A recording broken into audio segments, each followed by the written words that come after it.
Well, we're all here. Good afternoon, everybody. My name is Sergeant Victor Vela. I am the first vice president for the El Paso Municipal Police Officers Association. It's a mouthful, so we just say EPMPOA. We want to thank our Sheriff's Union and ourselves. We're hosting this event. Thank you for all our law enforcement brothers and sisters for being here for this great occasion. So I'm pleased to announce the official endorsement of Governor Greg Abbott for re-election as governor of the state of Texas. The EPMPOA is grateful for the continued support Governor Abbott has shown to law enforcement and all first responders throughout the state of Texas. His tenure as governor, he's committed to public safety, officer wellness, and strong communities has been a meaningful impact across the state of Texas. We look forward to the continued great work Governor Abbott will accomplish in the years ahead. Thank you very much.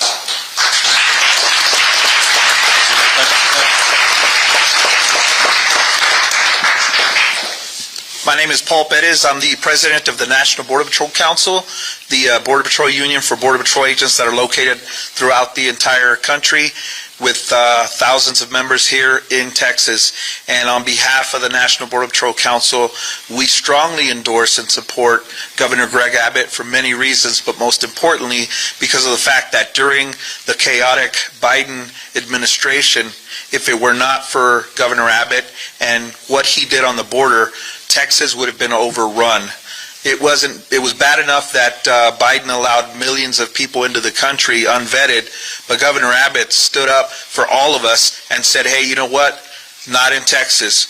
He allowed the National Guard, he allowed the Texas DPS to come in and essentially do the job for us, because our administration took us off the line, put us behind a desk, and had us processing and releasing millions of people into this country.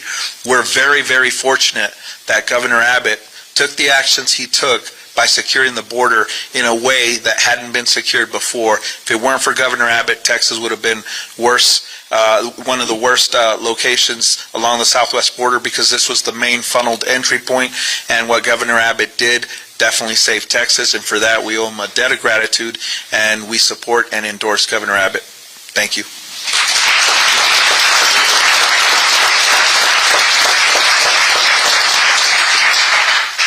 Good afternoon. My name is Clint McDonald. I'm the Executive Director of the Texas Border Sheriff's Coalition, retired sheriff of Terrell County in 2016.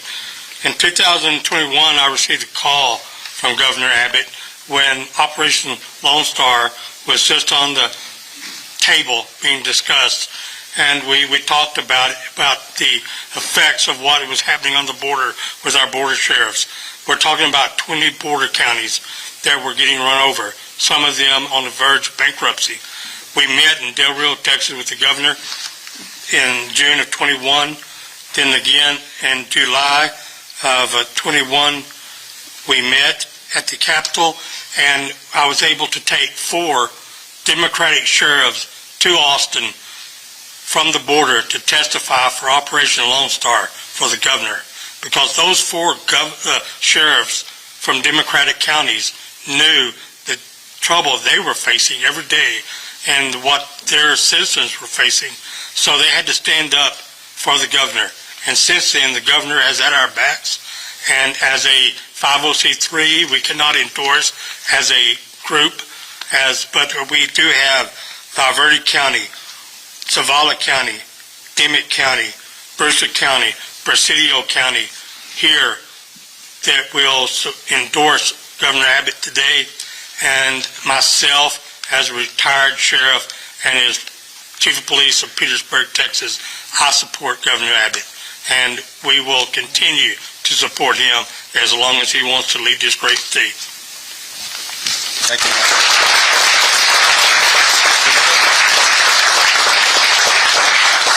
Well, thanks to Clint, to Paul, and to Victor for their endorsements, but also I thank them for them and their organizations for what they do every single day. I thank all the men and women behind me, those who dedicate their lives to law enforcement. You know, we get endorsements from a lot of different types of organizations. There's really only one type of organization that we get endorsements from, where the endorsers are people who put their lives on the line, risk their lives unfortunately, some of the members lose their lives in the line of duty because of what they do. I respect them for what they do. There is an urgent, ongoing need for public safety in our state and in our communities, and I want these officers to know they have a governor in Texas who has their backs.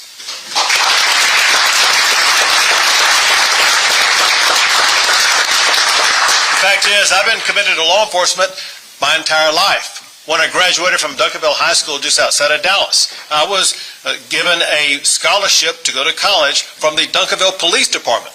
The scholarship was awarded based on someone they thought would be committed to law enforcement. It turned out they made a pretty good investment.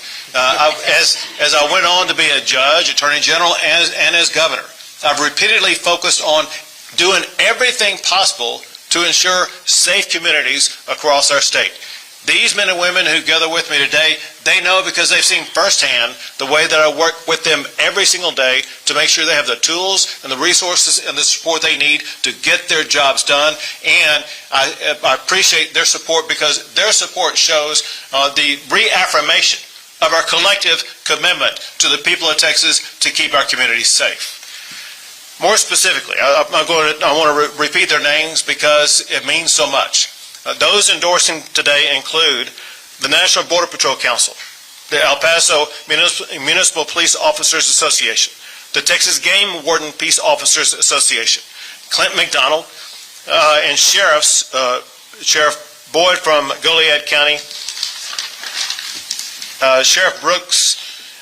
Brooks County Sheriff Martinez, Zabala County Sheriff Salinas, Dimmick County Sheriff Castaneda, Webb County Sheriff Cuellar, Culberson County Sheriff Carrillo, Sheriff Dotson from Brewster County, Sheriff Dominguez from Presidio County, Sheriff Joe Frank Martinez from Valverde.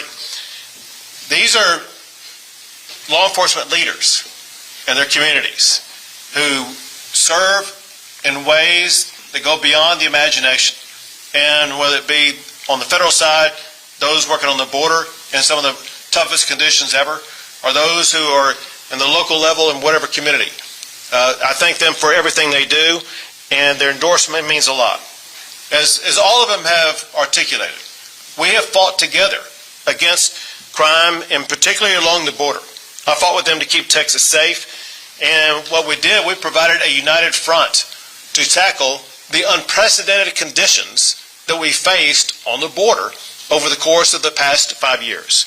We confronted daily and deadly dangers because of Biden's open border policies that allowed in more than 11 million people. And as it turns out, many of those people were completely unvetted. Many of them were very dangerous. Many of them have turned out to be killers in the state of Texas as well as in other states. And what they had done in the past of repelling and denying entry is amplified now by not only denying entry, but now looking for and finding all of these dangerous criminals who have been allowed into our state and into our country, and identifying them, arresting them, jailing them, and eventually sending them back to where they came from. Together we arrested thousands of criminals, including Mexican drug cartels, human smugglers, drug traffickers, and cop killers. And on a daily basis, everybody in this room has been involved in seizing deadly fentanyl. We have collectively seized more than enough fentanyl to kill every man, woman, and child in the United States, Canada, and Mexico combined. Untold are the hundreds, maybe thousands of names of people whose lives have been saved because of the fentanyl these officers have taken off the streets.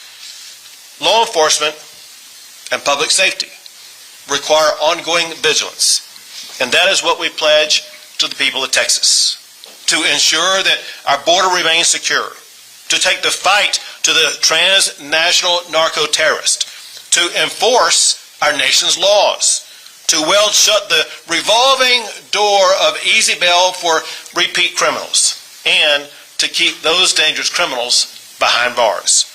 I cannot express enough the gratitude that I have for the support for my reelection from these law enforcement officers and their organizations. I thank them for the service and their sacrifice for what they do every day. They represent the very best of who we are as a state. And as long as I'm governor of Texas, I will always have their back. Thank you all very much.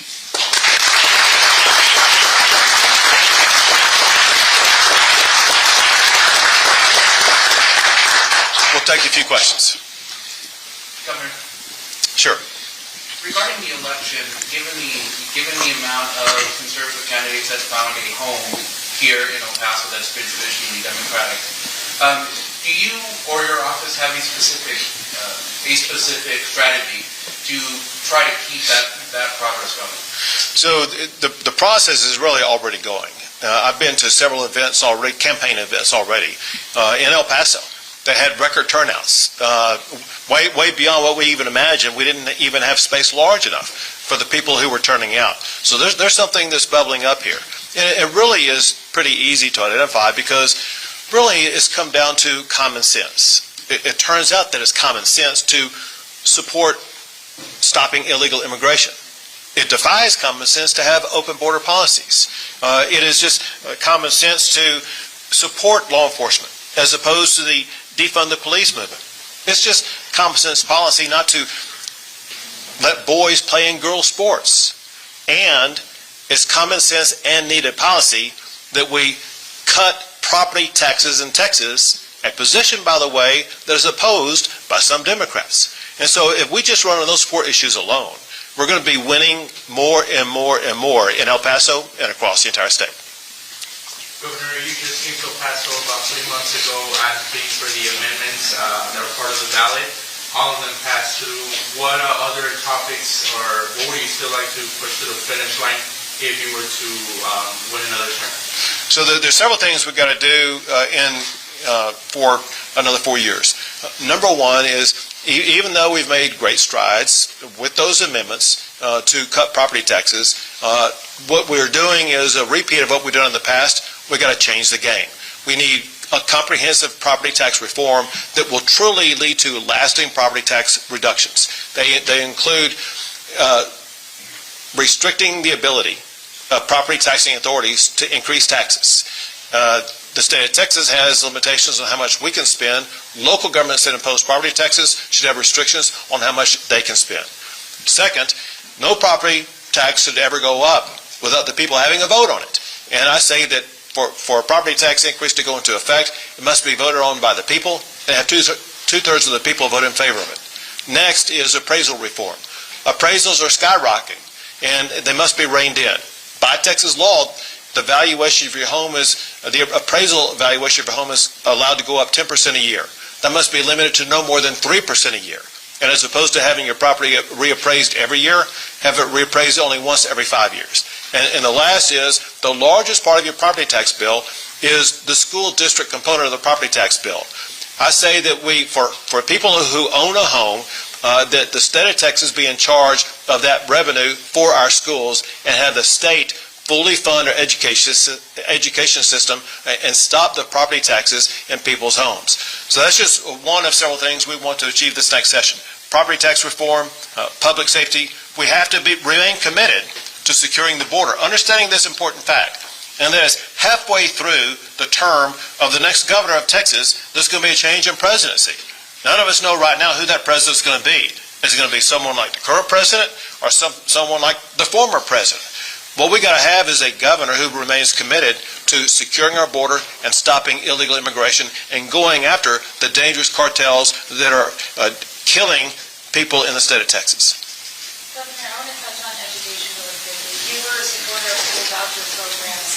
You have a message for some public schools and some school districts who feel like they weren't adequately funded this last session, and how will you continue to adequately fund public schools? So there's several purposes of school choice. One is to ensure that every parent will have the ability to choose the education pathway that's best for their child. But school choice injects competition into education. It is competition for public schools, private schools, charter schools, home schools, and with that competition, it's going to lead to a better result. We wanted to ensure that public schools would be able to compete on that playing field. That's why we provided the largest funding increase in the history of Texas, more than $8 billion for our public schools.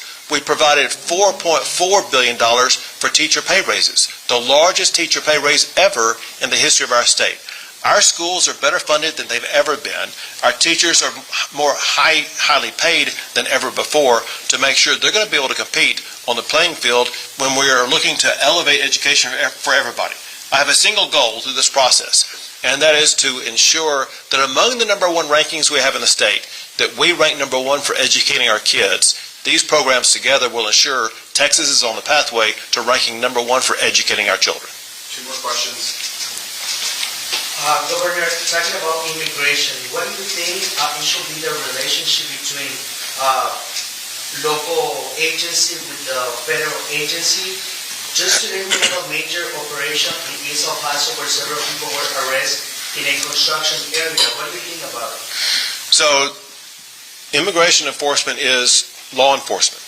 Law enforcement works best when there's collaboration at every level, local, state, and federal.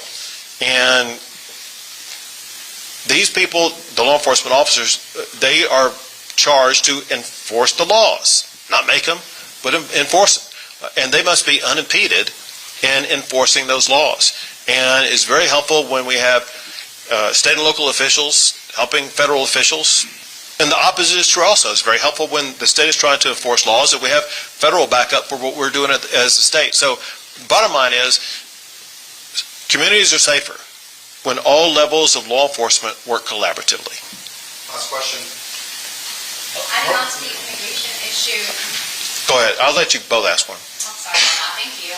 Adding on to that, definitely ensuring the safety of Texans has been your priority. You just mentioned all the results and also Operation Lone Star 2.0. But El Paso is also home to Camp East Montana. People are against it, people are for it. What's your point of view also addressing those two deaths that have happened? Do you think it deserves the backlash it has received? What, if you could go back, you said El Paso is also home to, and I didn't hear. Operation Camp East Montana, excuse me. East Montana? Yeah, isn't ICE Yeah, it's detention an ICE detention center. It has Okay. It could become possibly one of the largest ones. Got it. Recently, the second death inside this detention facility was announced by ICE officially, but there's been a lot of people outside just protesting. Do you believe those locations deserve the backlash it has? Because at the end of the day, you're pretty much just ensuring the safety of Texans as well, right? Well, you're exactly right that when detentions and arrests are made of people who are here in violation of the law, for one, the federal government has the authority to detain them and then to process them and then to deport them or keep them in jail for a long period of time, providing due process, of course. And so all they're doing is carrying out the function of law enforcement. You always find some people who protest when law enforcement is enforced, and as long as protest is peaceful, that's not a problem. It's when those who protest violate the law. You cannot assault a law enforcement officer, you cannot assault a fellow citizen. If you assault anybody, if you harm anybody, you yourself are subject to being arrested. And so protest if you want to, do so peacefully, but allow law enforcement to do their job, enforce the laws that Congress has passed or the state legislature has passed. Governor, we saw the divide during the last legislative session in the state of Texas. Democrats left the state. Under another term, under your leadership, do you expect for there to be more collaboration between Democrats and Republicans, or what would that look like? So I would expect it to be so. I will tell you, I haven't seen the support yet by Democrats in favor of the number one issue in the state, and that is cutting your property taxes. And that there could be division if Democrats don't step up and start supporting my property tax cut proposition. If they don't, there will be that division again, and I'll be once again seeking to make sure that we elect representatives who are going to vote in favor of cutting the property taxes of the people of Texas. That's all we got time for. Thank you. Thank you. Thank you, sir. You got it.